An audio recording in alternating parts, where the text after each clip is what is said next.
Louis XI a redonné vie à une France dévastée. Surnommé le roi prudent, il poursuit l'œuvre de son père. À la fin de la guerre de 100 ans, la France est en ruine. Les conflits internes et externes ont décimé la population et affaibli l'autorité royale. Louis XI, surnommé le prudent, monte sur le trône en 1461. En plein chaos, son but est clair, restaurer l'unité et la prospérité du royaume. Peu de gens savent qu'il a utilisé la ruse à la place de la force. Contrairement à ses prédécesseurs, Louis préfère espionner et manœuvrer plutôt que d'engager des batailles ouvertes. Son intelligence et sa capacité à négocier deviennent ses meilleures armes.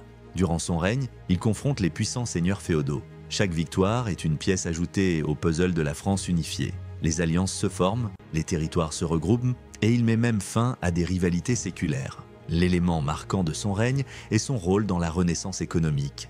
Louis crée des institutions qui favorisent le commerce et la culture. Des villes fleurissent et Paris devient le cœur battant d'une France revitalisée. Sous son règne, la centralisation du pouvoir devient une réalité. Il instaure une administration efficace, modernisant ainsi l'État. Ce changement permet un lien plus fort entre le peuple et le roi. La surprise ultime vient de son approche face à la noblesse.